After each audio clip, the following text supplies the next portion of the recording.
नमस्कार, स्वागत है आपका मेरे YouTube चैनल माइलस्टोन एक्सप्रेशन पर।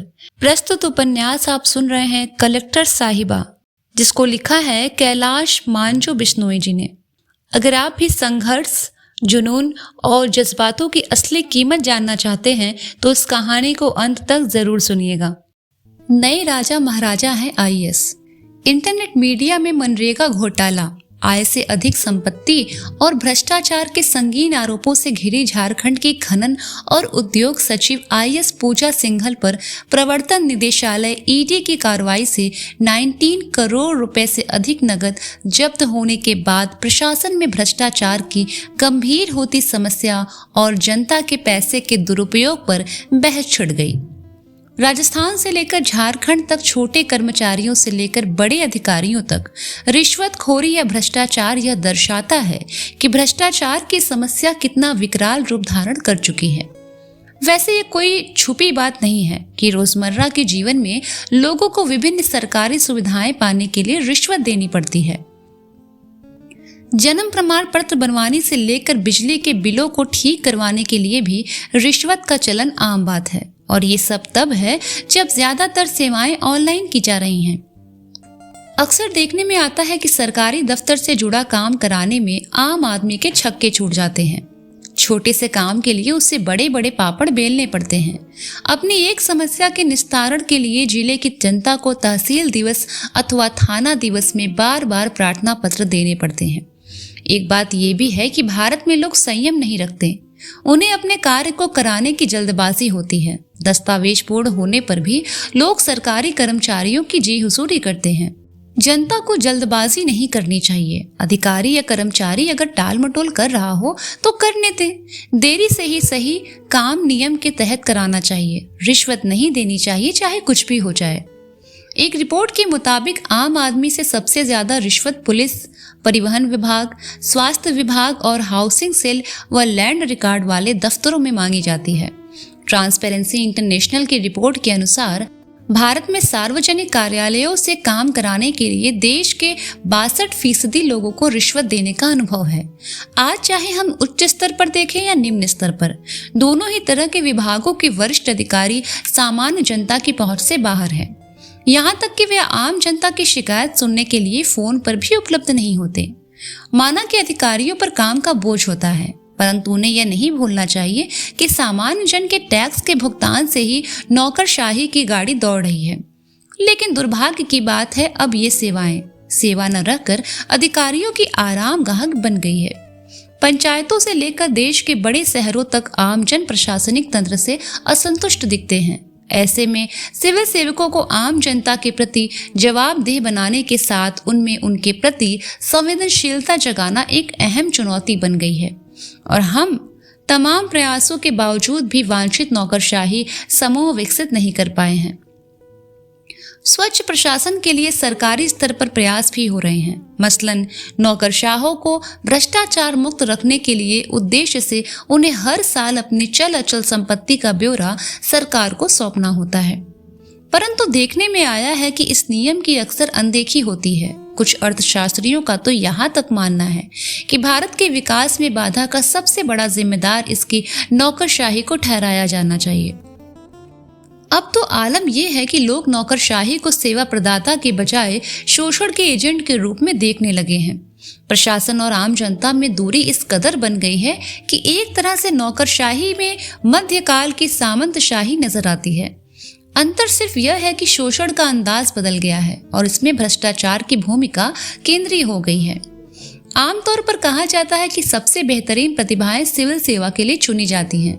इसके आकर्षण पर कारपोरेट जगत की भारी भरकम तनख्वाह वाली नौकरी भी कोई असर नहीं डाल पाती। दुख तब होता है जब देश की सर्वोच्च प्रशासनिक परीक्षा पास कर सेवा में आने वाले एक के बाद एक अफसरों की चर्चा सकारात्मक कार्यों से अधिक रिश्वतखोरी और भ्रष्टाचार के लिए होने लगे। साफ जाहिर होता है कि भारतीय नौकरशाही के इस्पाती ढांचे में जंग लग रहा है। ऐसे में भारत कैसे भ्रष्टाचार मुक्त हो पाएगा? गौरतलब है कि देश के विभिन्न क्षेत्रों से प्रतिभाओं को आकर्षित करने वाले वर्तमान सरकार द्वारा प्रशासनिक सेवाओं में लेटरल एंट्री की शुरुआत की गई है। ये प्रशंसनीय कदम है। परंतु शासन में उत्पन्न खामियों को दूर करने हेतु लैटरल एंट्री कोई अंतिम विकल्प नहीं है। पिछले कुछ सालों में प्रशासनिक व्यवस्था में सुधार लाने के लिए केंद्र सरकार हर वर्ष बड़ी तादाद में अक्षम और भ्रष्ट अफसरों की समय पूर्व अनिवार्य सेवानिवृत्ति पर काम कर रही है। सरकारी आंकड़ों के अनुसार 2014 से 2019 के बीच केंद्र सरकार द्वारा 312 अधिकारियों कर्मचारियों को काम में लापरवाही बरतने के आरोप में जबरन रिटायर किया गया। ये एक अच्छी पहल है और इस पर और तेजी से काम होना चाहिए। इससे लाभ ये होगा कि प्रशासनिक अधिकारियों पर अच्छा प्रदर्शन करने तथा स्वच्छ प्रशासन उपलब्ध कराने का दबाव बनेगा। कारपोरेट प्रशासन में भी सुस्त पड़ गए कर्मचारियों को आकर्षक पैकेज देकर बाहर का रास्ता दिखाया जाता है। इस क्षेत्र में यह कुछ हद तक सफल भी रहा है। इसीलिए ऐसा ही तरीका राज्य सरकारों को भी प्रशासनिक तथा अधीनस्थ सेवाओं के लिए अपनाना चाहिए। इस मार्ग से शायद भ्रष्टाचार, अकर्मण्यता, धीमी कार्यशैली, लाल फीताशाही जैसे कार्य पद्धति से देश को छुटकारा मिल सके। शासन की नीतियां कितनी ही अच्छी क्यों न हो, यदि नौकरशाही ईमानदार और कार्य के प्रति लग्नशील नहीं है तो परिणाम अच्छे नहीं मिलते।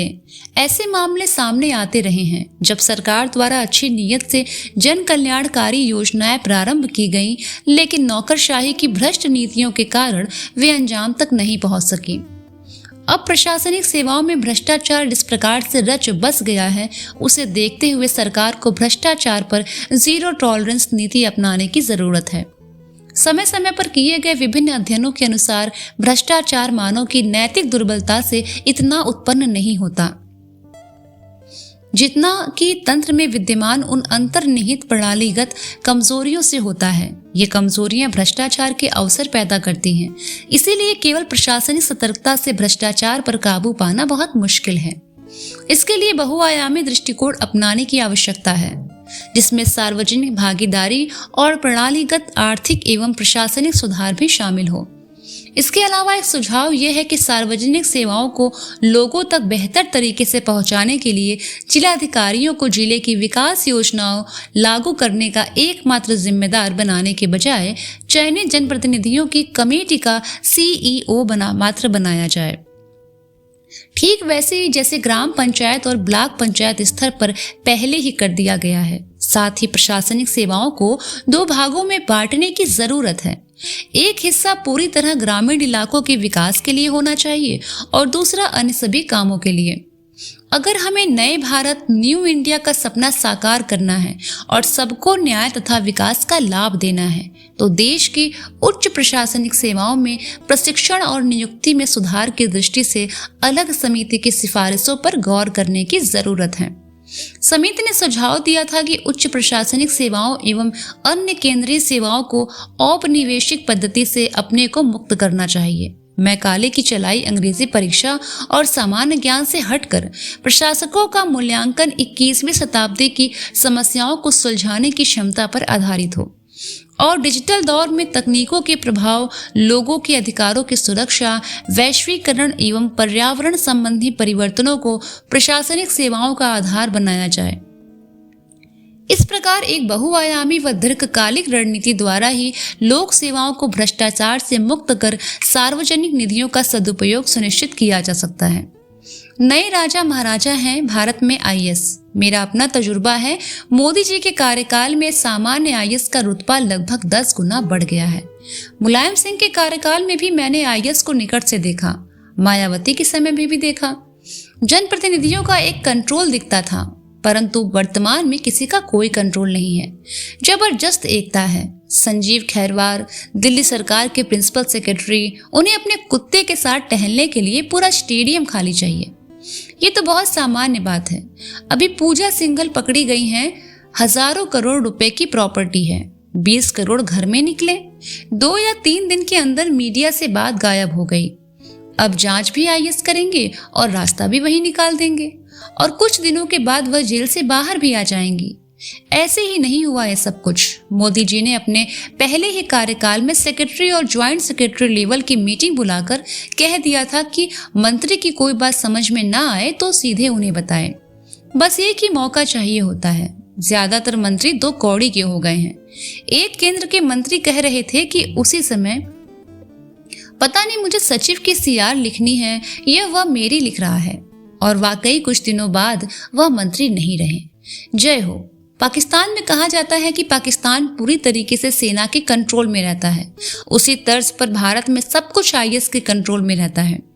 झारखंड की सोरेन सरकार की नाक का बाल नहीं, पैसों की पूजा करने वाली आईएस पूजा सिंघल पुरवार के ठिकानों पर ईडी के छापे में 20 करोड़ कैश और 150 करोड़ की संपत्ति मिली। ये कोई पहली आईएस नहीं है जिन पर इतना पैसा या संपत्ति मिली हो। यदि सरकार की कृपा से मलाईदार महकमे की कमान और बड़े जिलों में पोस्टिंग मिलती रहे तो 15-20 साल में कोई भी आईएएस आईपीएस इतना धन आसानी से बना लेता है। पिछले 25 सालों में प्रशासनिक भारतीय सेवा, भारतीय पुलिस सेवा, भारतीय वन सेवा जैसी सर्विसेज ऐशो आराम, शानो शौकत और रुतबा गांठते हुए बिना जोखिम उठाए करोड़ों अरबों में खेलने का जरिया बन गए हैं। इन पदों का रसूख और इनसे कमाई की असीमित संभावना का आकर्षण ही युवाओं में यूपीएससी की तैयारी की वजह बन रहा है। सेलेक्ट होने के बाद वे इंटरव्यूज में कहीं जाने वाली जनता की सेवा, सिस्टम में बदलाव, विकास में योगदान जैसी बातें महज छलावा होती हैं। इस फील्ड में आने के बाद फील्ड में तैनाती का अर्थ है कमाई का अवसर मिलना। बड़े जिले में तैनाती का मकसद है ज्यादा कमाई के अवसर खोजना। सेक्रेटरीट या पीएचक्यू में तैनाती का मतलब है मनमानी सुविधाओं में कटौती हो जाना और कमाई के असीमित व्यवहार से अवसर से वंचित हो जाना। जब तक अंग्रेजों की दी गई व्यवस्था को सुधारा नहीं जाएगा, इनका सीधी जवाबदेही तय नहीं की जाएगी, इन पर निगरानी के लिए कोई तंत्र स्थापित नहीं किया जाएगा, तब तक इस फील्ड की पूजाएं करोड़ों में खेलती रहेंगी। लेकिन इन पर नियंत्रण रखेगा कौन? इस व्यवस्था को बदलेगा कौन? क्योंकि जिन्हें यह व्यवस्था बदलना है वही लोग तो इन्हें संरक्षण देते हैं। यह पोस्ट पूजा सिंघल मामले पर मुनीश्वर जी ने अपने फेसबुक वॉल पर लिखा, आईएएस आईपीएस धरती के भगवान हैं। आपके पास जादुई छड़ी होती है, आपके लिए सब कुछ संभव है। आपके एक कॉल पर जिला हिलता है, आपकी सलाह से सरकारें चलती हैं। आप सचमुच भगवान हैं। भगवान जी, आप किस्मत और कर्म के धनी हैं। सिर्फ एक परीक्षा पास करते हैं और समाज के सबसे बड़े बुद्धिमान समझे जाते हैं। आपकी हनक और ठसक से हर कोई वाकिफ है। नाम सिविल सर्वेंट है, लेकिन ठसक सामंतों वाली रखते हैं। आधुनिक जमाने के राजा तो आप ही लोग हैं। अगर आप आईएएस आईपीएस हैं तो आपके पिताजी वीसी बन सकते हैं। रिटायरमेंट के बाद आयोग के सदस्य बन सकते हैं। आपकी पत्नी संस्थान का डायरेक्टर बन सकती हैं। आप सबसे बड़ा कैंसर अस्पताल खोल सकते हैं। आप 10 बीघा में मछली पालन कर सकते हैं। आप बड़े निजी स्कूलों की लाइन लगा सकते हैं। आपका भाई नेशनल चैनल का पत्रकार बन सकता है। आप चैनल के पत्रकारों को मैगजीन के नाम पर 5-5 करोड़ का विज्ञापन देकर भैया बन सकते हैं। आपके बेटे मोइनुल हक स्टेडियम में नहीं, अमेरिका के न्यूयॉर्क में टेनिस की ट्रेनिंग ले सकते हैं और वे पटना के सरकारी स्कूल में नहीं, रजवाड़ों के सिंधिया स्कूल में पढ़ सकते हैं।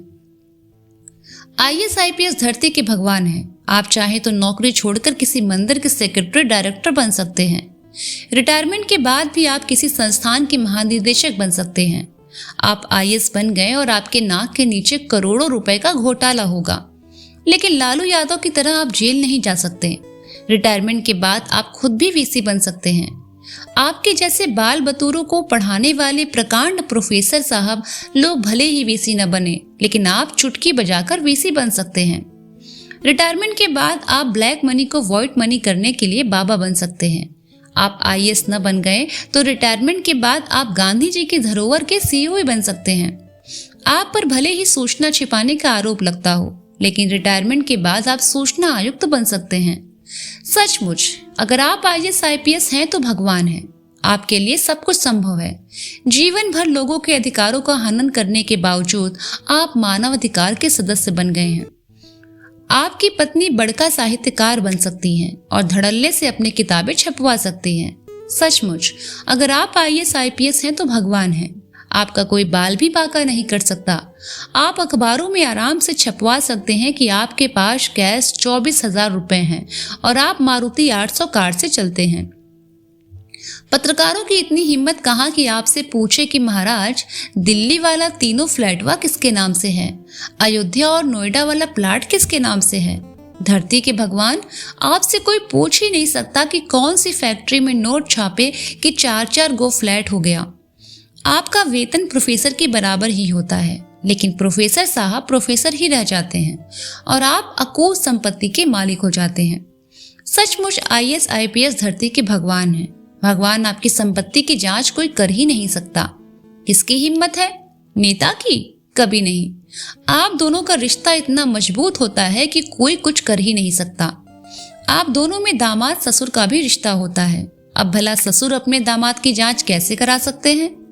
आपकी महिमा अपरंपार है। एक क्लर्क बेचारा ट्रांसफर के लिए 10 साल तड़पता है और आप तो दूसरे राज्य से नौकरी करके भी आ सकते हैं। आपकी गोटी आपके पुरखों ने बहुत बढ़िया से सेट की है। भगवान, सचमुच अगर आप IAS IPS हैं तो भगवान हैं। आपके लिए सब कुछ संभव है। आपके नाम के साथ सिविल सर्वेंट जुड़ा हुआ है, लेकिन आप सर्वेंट थोड़े नहीं हैं। आप तो मालिक हैं, हाकिम हैं। संविधान ने आपको सर्वेंट बनाया, लेकिन आप तो हाकिम बनकर और तनकर बैठे रहते हैं। आप मालिक के रूप में दिखते हैं और जनता सर्वेंट के रूप में दिखती है। जनता में इतनी हिम्मत कहाँ कि आपको सर्वेंट बोले। जनता तो बेचारी है। फिर भी आपको शर्माने की जरूरत नहीं है, क्योंकि आप धरती के भगवान हैं। सचमुच अगर आप IAS IPS हैं तो भगवान हैं। आपके लिए सब कुछ संभव है। भगवान, आप दरोगा को भी फोन करते हैं तो बाबू कहकर बात करते हैं, क्योंकि थाना तो आप 5-5 लाख में बेचते हैं। आप बालू माफियाओं के साथ बालू बालू खेल सकते हैं। आप प्रेमिकाओं की लाइन लगा सकते हैं। कोई आपके विरुद्ध कुछ साबित नहीं कर सकता। आपकी दोस्ती और रिश्तेदारी के आगे पूरी दुनिया नतमस्तक है। आपकी कलाबाजी के आगे भी पूरी दुनिया नतमस्तक है। अखबारों में धड़ल्ले से छपता है 4 करोड़ का फ्लैट, 14 करोड़ की संपत्ति, लेकिन कोई यह नहीं पूछ सकता कि इतनी संपत्ति आई कहां से। क्या किसी प्रोफेसर के पास नौकरी में आने के बाद इतनी संपत्ति होती है? महाराज, वेतन तो आप दोनों का बराबर होता है ना। भगवान, आपने एक प्रतियोगिता परीक्षा पास कर ली है। दुनिया की सारी परीक्षाएं पास नहीं की, लेकिन आप खुद को सर्वज्ञाता समझते हैं। आप बहुत ब्रिलियंट रहते तो कोई आविष्कार करते, नया प्रयोग करते, सामाजिक बदलाव लाते, लेकिन आप में नैतिक बल है कहाँ? सरकार कह रही है कि दहेज बंद करो और आप खुद 2 करोड़ दहेज लेकर शादी किए हैं। सरकार कहती है कि शिक्षा में सुधार आएंगे और आपका खुद का बेटा कॉन्वेंट में पढ़ता है। सरकार कहती है कि बेरोजगारी दूर करेंगे और आपकी एजेंसी सरकारी ऑफिसों में संविदा कर्मियों को खोलती है और आपकी एजेंसी सरकारी ऑफिसों में संविदा कर्मियों को रखवाती है। हे भगवान, हे आर्यपुत्र, क्या आपको शर्म नहीं आती? सारा भ्रष्टाचार आप ही से शुरू होता है। आप अगर ठीक हो जाएं तो नीचे का सिस्टम दुरुस्त हो जाए, लेकिन आपको तो पूजा सिंघल बनने में मजा आता है। फेसबुक ट्विटर पर भ्रष्टाचार मामले पर विमर्श शुरू हो जाने के बाद इस मुद्दे पर दीपक जी ने ये अपनी फेसबुक वॉल पर लिखा। युवा किसी भी देश और समाज में बदलाव के मुख्य वाहक होते हैं। इतिहास गवाह है कि आज तक दुनिया में जितने भी क्रांतिकारी परिवर्तन हुए हैं, चाहे वे सामाजिक, राजनीतिक, आर्थिक, सांस्कृतिक या वैज्ञानिक रहे हों, उनका मुख्य आधार युवा ही रहे हैं। IAS के कुत्ते ने हमारे दौर की मानसिकता को भी कुत्ता बना डाला। ये कोई मामूली कुत्ता थोड़े है, ये साहब का कुत्ता है। यह उस IAS दंपत्ति का महान कुत्ता है जिसके लिए दिल्ली के एक पूरे स्टेडियम को खाली करा दिया। साहब की तरफ से खिलाड़ियों और कोच को यह सख्त निर्देश दिया गया कि जब तक साहब के इस एलिट क्लास के कुत्ते का हवा पानी के लिए आगमन हो तो मैदान साफ होना चाहिए, जिसमें उसके टहलने में कोई बाधा नहीं हो। कोई ये पूछने वाला या टोकने वाला न हो कि साहब का यह कुत्ता देश के लिए मेडल लाने और इस स्टेडियम में पसीना बहाने वाले खिलाड़ियों में श्रेष्ठ प्रजाति का आखिर कैसे है। इसका भी जवाब है, वह है इस विशेष कुत्ते की मानसिकता। ये किसी जर्मन शेफर्ड या बुलडॉग कुत्ते की तरह थोड़ी न है। वो तो IAS साहब का कुत्ता है, बिल्कुल उन्हीं की तरह सोचता है, विचारता है, उसी लाइफ स्टाइल में जीता है, कुलीनता की चरम पर चढ़ तांडव करता है और उसी मानसिकता के अनुसार अन्य लोगों को दास समझता है। इस डेवलपमेंट तक पहुंचना आसान थोड़े न है। इस जीवन स्तर तक पहुंचने के लिए कुत्ते को आदमी बनना पड़ता है। इस जटिल और महान लक्ष्य के लिए उसे बहुत कड़ी मेहनत करनी पड़ी। साहब और उनकी IAS मैडम को उसे विशेष रूप से मानसिक और शारीरिक रचना विज्ञान के स्तर पर प्रशिक्षित करना पड़ा होगा। उसकी सोच से कुत्ता समाज के मनोविज्ञान को निकालकर मानव समाज और उस पर भी IAS के मनोविज्ञान को प्रत्यारोपित करना पड़ा होगा। आदमी को कुत्ता बनने तो सभी देखा और पढ़ा होगा, पर यहाँ तो कुत्ते को आदमी बनाने का मुश्किल और असंभव जैसा टास्क था, वह भी आईएएस के मनोविज्ञान और उस मानसिक स्तर तक पहुंचाना। इससे यह सिद्ध होता है कि एक आईएएस मामूली कुत्ते को भी आदमी बना सकता है। ये चमत्कार केवल भारतीय नौकरशाह ही कर सकता है। यह असंभव सा टास्क दुनिया के मानव और जीव विज्ञान के इतिहास में भले पहली बार हुआ हो, लेकिन इस कीर्तिमान को भारत ने करके दिखा दिया। हल्कू और झबरा ने पूस की रात में मालिक की फसलों की मवेशियों से रखवाली करने में अपनी श्वान स्वाभिभक्ति भले सिद्ध की हो, लेकिन यहाँ मामला एलीन वर्जन के डॉग का है। कुत्ते ने दिल्ली के अपने आईएएस साहब और आईएएस मेम साहब के बीच 3500 किलोमीटर की विरह की दीवार खींच दी। लेकिन सवाल यह है कि इस कुत्ते से आदमी बना कुत्ता अब किसके पास रहेगा? साहब के पास लद्दाख में या मैम के पास अरुणाचल प्रदेश में? दिल की राजधानी दिल्ली को छोड़कर उसे पूर्वोत्तर भारत में कब तक रहना पड़ेगा? इसका जवाब भी भारत सरकार को देना पड़ेगा, या फिर सरकार को ऐसी व्यवस्था करनी पड़ेगी कि हवाई मार्ग से उसके दोनों मालिकों से नित्य भेंट मुलाकात होती रहे। नहीं तो यह आदमी की मानसिकता वाला कुत्ता फिर कुत्ता बन जाएगा और आदमी ही कुत्ता बना देगा। त्यागराज स्टेडियम में कुत्ता घुमाने की शौकीन रहे आईएएस ऑफिसर संजीव खिरवार के ट्रांसफर पर अरविंद जी ने अपनी फेसबुक वॉल पर यह व्यंग्य लिखा, जो देखते ही देखते सोशल मीडिया पर वायरल हो गया। संघ लोक सेवा आयोग द्वारा आहूत भारतीय प्रशासनिक सेवा परीक्षा के परिणाम घोषित हो गए हैं। मेधाओं के विषय ज्ञान और सामान्य ज्ञान की जांच करने वाले विशेषज्ञों का समूह चयनित अभ्यर्थियों को उनके सर्वश्रेष्ठ प्रतियोगिता होने का प्रमाण पत्र देता है। निसंदेह इतनी कठिन परीक्षा में टॉप करना चुनौतीपूर्ण लक्ष्य होता है। इस चुनौती को पार कर जिस लोक सेवा की चुनौती को स्वीकार किया जाता है, वह देर सबेर विलासिता और ऐशो आराम के बिस्तर के नीचे दबकर निष्प्राण हो जाती है। नौकरी पाने और अच्छे जीविकोपार्जन हेतु हर विद्यार्थी परिश्रम करता है। उसके माता के पिता के अरमान जब ईश कृपा द्वारा फलीभूत होकर संतान को सफलता के सोपान पर आसनस्थ कर देते हैं, तब कठिन परिश्रम, अध्ययन और परीक्षा की शुचिता आदि की परिभाषाएं शीर्षक बन जाती हैं।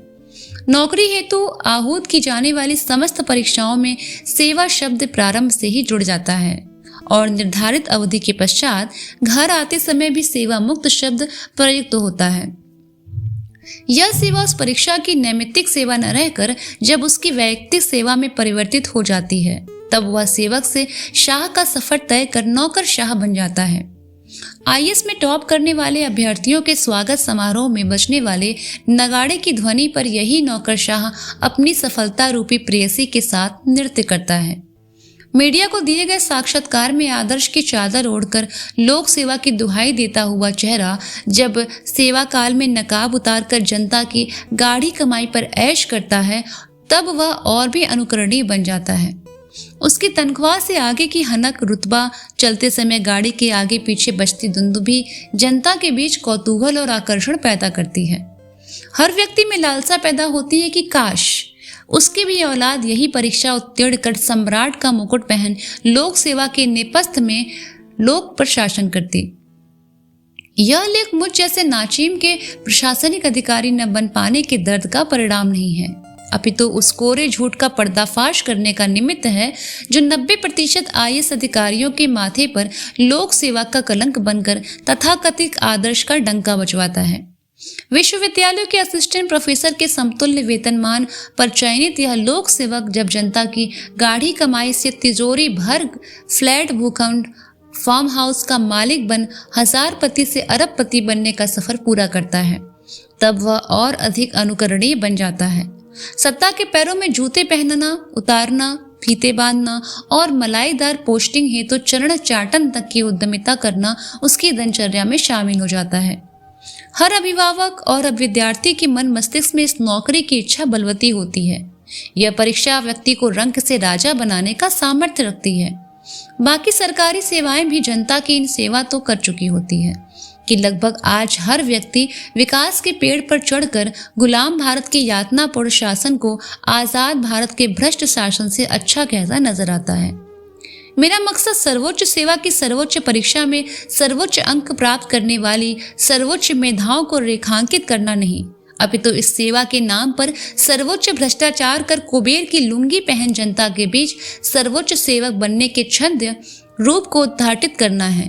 लोक सेवा लोक के लिए है अथवा लोक की सेवा ही नहीं हो तो यह निर्णय उस आयोग के हवाले छोड़कर इतना अवश्य कहूंगा कि व्यक्ति को मानव से ईश्वर बनाने वाली इस परीक्षा में मेधाओं की सामर्थ्य जांच के साथ उन मानवीय मूल्यों की भी जांच होनी चाहिए जो उन्हें मरे जमीर के साथ अवकाश ग्रहण तक भ्रष्ट से भ्रष्टतम तक का मानद सफर तय कराते हैं।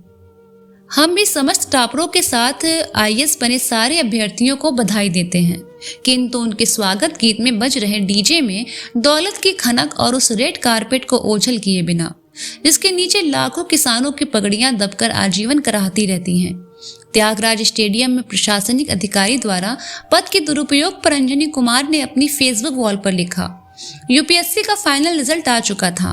2021 की यूपीएससी सिविल सेवा में चयनित अभ्यर्थियों को बधाइयां मिल रही थी। मैंने भी हिंदी माध्यम से टॉपर रहे मेरे मित्र रवि सिहाग को कॉल करके बधाई दी। रवि ने इस साल 18वीं रैंक लाकर हिंदी माध्यम के झंडे गाड़ दिए थे। रिजल्ट घोषित होते ही चयनित अभ्यर्थियों के घर पर बधाई देने वाले लाखों लोगों का तांता लग गया। चयनित अभ्यर्थियों को ऐसा लग रहा था जैसे उन्होंने मंगल ग्रह पर पानी खोज लिया हो। अब आते हैं हिंदी माध्यम पर। मित्र रवि कुमार सिहाग को साल 2018 में 337वीं रैंक पर और 2019 में 317वीं रैंक मिलने के बाद अंततः एक बेहतर रैंक मिली। अब जाकर वह प्रॉपर आईएएस बन सकते थे। हिंदी माध्यम से होना उनके लिए कई बड़ी चुनौती था, वो भी तब जब वह अंग्रेजी का स्टडी मटेरियल प्रयोग करते थे। मतलब अंग्रेजी में उपलब्ध सामग्री पढ़ना और मातृभाषा हिंदी में मेंस परीक्षा लिखना, साथ ही पिछले चयन में मिली नौकरी का एक्सपोजर भी था। इसके अलावा 22वीं रैंक पर एक और हिंदी माध्यम का उम्मीदवार काबिज है। वास्तव में आप इसे उम्मीद की किरण ही कह सकते हैं, उम्मीद नहीं। ये 18वीं रैंक का झंडा जहां गड़ा है उसके पीछे का रास्ता लंबा और खाली है। 2011 से पूर्व जब तक परीक्षा का पैटर्न नहीं बदला था, तब तक जो हिंदी माध्यम 48% पर था, वह हिंदी माध्यम आज 2-3% रिजल्ट में ऐसा खुश है जैसे गड़ा हुआ धन मिल गया हो। रिजल्ट भी सरकार को लिए ढेरों व्यापन, आंदोलन, मंत्री मुख्यमंत्री पत्राचार, अखबार कवरेज, सोशल मीडिया और न जाने क्या क्या करने के बाद भी ठीक से नहीं हासिल है। और अब अगर कुछ बेहतर भी हो जाए तो डीपी अग्रवाल जैसे आधुनिक मैकाले का किया हुआ जो गुजरे 10 साल में हमारी पीढ़ी ने भुगता है, क्षम्य नहीं है। डीपी अग्रवाल यूपीएससी के पूर्व चेयरमैन हैं, जिन्होंने इस नए पैटर्न को लागू करने में प्रमुख भूमिका निभाई थी। अब कुछ लोग इस पर अपना ज्ञान दे सकते हैं कि भाषा चयन में बाधा नहीं है, ये मात्र हिंदी माध्यम का प्रलाप है। तो उनसे एक ही बात कहनी है कि साल 2021 की टॉपर श्रुति शर्मा का इंटरव्यू सुनिए। वो बताती है कि पिछले अटेम्प्ट में मेंस का फॉर्म भरते समय गलती से उनका माध्यम हिंदी क्लिक हो गया था, अतः उन्हें वह परीक्षा हिंदी माध्यम में देनी पड़ी और वह कुछ मार्क्स से सिलेक्शन से चूक गई, परफॉर्म नहीं कर सकी। इससे बड़ा साक्ष्य हिंदी भाषाई हताशा का क्या होगा। भाई, अगर भाषा चयन और ज्ञान की अभिव्यक्ति में बाधा नहीं है तो टॉपर महोदया को पूर्व में ही हिंदी माध्यम की परीक्षा देने पर चयनित हो जाना चाहिए था। और बात हिंदी या अंग्रेजी में परीक्षा देने की नहीं है, परीक्षा की तैयारी, उसका प्रोसेस, उपलब्ध अध्ययन सामग्री, मेंस के आंसर जांचने वालों का रवैया। यूपीएससी बोर्ड की उम्मीदवारों से एक्सपेक्टेशंस मायने रखता है और यह एक्सपेक्टेशंस अंग्रेजी को पोषित करता है। ये कहूँ तो अतिशयोक्ति नहीं होगा। दौड़ शुरू करने की लाइन बराबरी की नहीं है। पूरे परीक्षा पैटर्न का झुकाव अंग्रेजी और टेक्निकल बैकग्राउंड की तरफ है।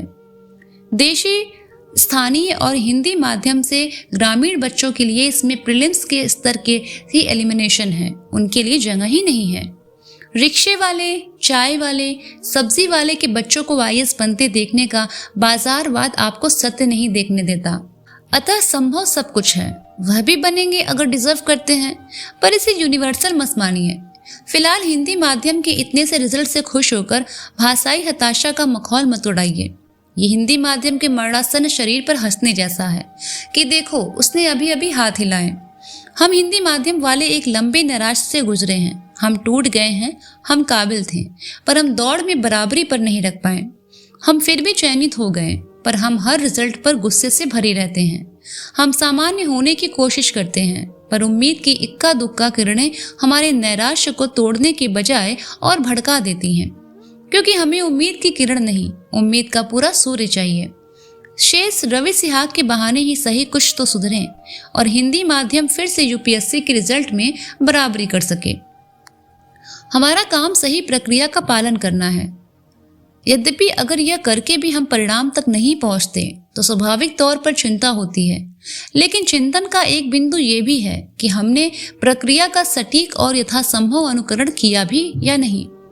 विगत दिनों में हिंदी माध्यम के एक बड़े छात्र वर्ग को इसको लेकर कई विवेकपूर्ण, आक्रोश भरी, निराशाजन्य और कुंठा से भरी अभिव्यक्तियां की हैं और शिक्षक वर्ग भी इससे अछूता नहीं है। लिहाजा इससे कई प्रश्न और ज़रूरतें पैदा हो गई। ज़रूरतों की व्याख्या में पहला बिंदु यही है कि एक बड़े छात्र वर्ग को यह स्वीकारोक्ति ओढ़ लेनी चाहिए कि जो हुआ ठीक हुआ। उनकी भाषा, अभिव्यक्ति की शैली और स्थूल दृष्टि और समझ उनके चयनित न हो पाने की पूरी कहानी कह रही है। दूसरा, अपने शिक्षकों पर मुक्त मत हो जाइए। परीक्षा आपसे स्थित प्रज्ञता की मांग करती है।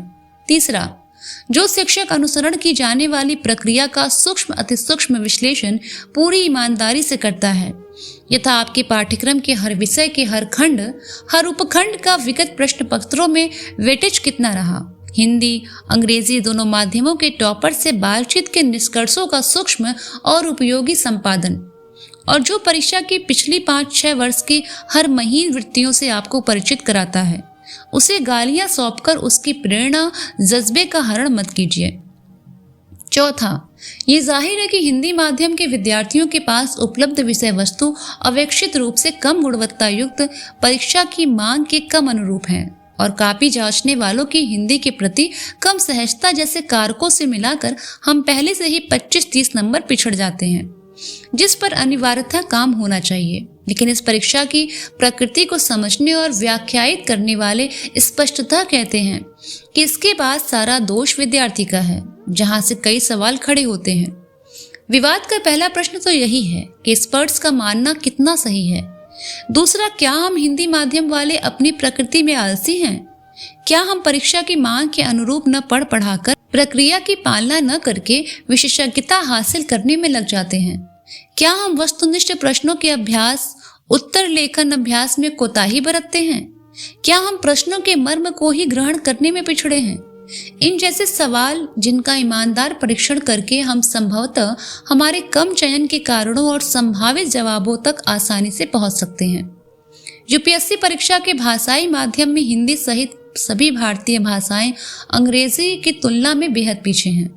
भारतीय भाषाओं को परीक्षा माध्यम बनाने के पीछे ये तर्क था कि लोग अपनी भाषा में लिखेंगे और बेहतर करेंगे, पर अंग्रेजी का वर्चस्व अब भी और बढ़ता ही जा रहा है। यूपीएससी रिजल्ट में जामिया यूनिवर्सिटी के 52 छात्रों के सफल होने की खबर पर कुछ मित्रों ने कहा कि वे उर्दू माध्यम वाले प्रतियोगी रहे होंगे, पर यह बात तथ्यों के विपरीत है। भाषाई माध्यम के अनुसार आईएएस की ट्रेनिंग देने वाले लाल बहादुर शास्त्री राष्ट्रीय प्रशासन अकादमी मसूरी के 2019 के 94 फाउंडेशन कोर्स में कुल 326 प्रोफेसर हैं। इनमें 315 अंग्रेजी के, 8 हिंदी के और 1 गुजराती, कन्नड़ व मराठी से थे। उर्दू में से तो कोई नहीं चुना गया था। शालिनी ने सिविलियन सेवा परीक्षा परिणाम घोषित होते ही अपनी फेसबुक पोस्ट में ये बातें लिखी। आप खुद नहीं बन पाएंगे यूपीएससी टॉपर, केवल बधाई देते रह जाएंगे। यूपीएससी का रिजल्ट आ गया। खबर पढ़कर आप में ग्लूकॉन डी वाली एनर्जी स्टेट आ गई। आप भी कुछ ऐसा कर सकते हैं। आप भविष्य के सपने सजाते लगते हैं। आप बिल्कुल उस मायूस मासूम प्रेमी की तरह हैं जो मोहल्ले की प्रेमिका से एक तरफा सच्चा प्यार करता रह गया और आपके प्यार को कोई डॉक्टर, इंजीनियर, आईआईटीएन ले गया। जी हाँ, ऐसा ही हाल होता है हिंदी माध्यम में यूपीएससी की तैयारी कर रहे छात्रों का। देश में नौकरियों के सर्वोच्च पद अंग्रेजी माध्यम वालों के लिए रिजर्व है। हाँ, रिजर्व है। यूपीएससी में हिंदी माध्यम का केवल विकल्प होता है। 60-70 लोग भी फाइनल मेरिट में जगह नहीं बना पाते। IIM, CDS, medical, engineering, law में हिंदी के नाम की कोई जगह ही नहीं। अगर दुनिया की तीसरी सबसे ज्यादा बोले जाने वाली भाषा रोजगार नहीं दे पा रही है, तो आप सोच सकते हैं कि कितना बड़ा तबका हर एक साल बेरोजगार बनता होगा। सबसे भयानक सवाल ये है कि हिंदी माध्यम से पढ़े बेरोजगारों की इतनी बड़ी खेप को कहाँ खपाया जाए। ताज्जुब तो तब होता है जब संसद में सबसे ज्यादा मंत्री, सांसद, प्रधानमंत्री हिंदी बेल्ट से आते हैं। फिर भी हिंदी भाषी छात्रों को रोजगार नहीं मिल पा रहा। हर स्तर पर उनके साथ दोयम दर्जे का व्यवहार होता है। प्राइवेट नौकरी में तो उन्हें बड़ी सख्ती के साथ बोला जाता है, if you don't know English you are not eligible for this post. आखिर ये छात्र जाएंगे कहाँ? कुछ छात्र जो ज्यादा मेहनती होते हैं अपनी अंग्रेजी ठीक ठाक कर सेटल हो जाते हैं, पर बाकी छात्रों की ऊर्जा का इस्तेमाल केवल झंडा उठाने में करवाया जाता है, क्योंकि बेरोजगार की फौज से ही असली राजनीतिक कार्यकर्ता पनपते हैं। होश में आ जाइए, आपके साथ कितना बड़ा धोखा किया जा रहा है कि सरकार जिस माध्यम में आपको शिक्षा देती है उस माध्यम में रोजगार नहीं देती। सुमन जी ने अपनी फेसबुक वॉल पर लिखा, दिल्ली में यूपीएससी की तैयारी करने वाले आए छात्रों को क्या नहीं करना चाहिए? एक टीवी रिपोर्टर ने यूपीएससी टॉपर से पूछा। टॉपर का सरल जवाब था, यहाँ हर बार की तरह अब पार्टी में न जाएं, अपने स्वास्थ्य और नींद की उपेक्षा न करें, चाय सिगरेट तंबाकू चर्चा से बचें, हर 2 महीने में रूम शिफ्टिंग न रखें, किसी भी कोचिंग इंस्टीट्यूट टॉपर आदि पर आंख बंद करके भरोसा न करें, हिमालय की यात्रा पर न जाएं, गैर उम्मीदवारों के सामने अपना ज्ञान न बघारें,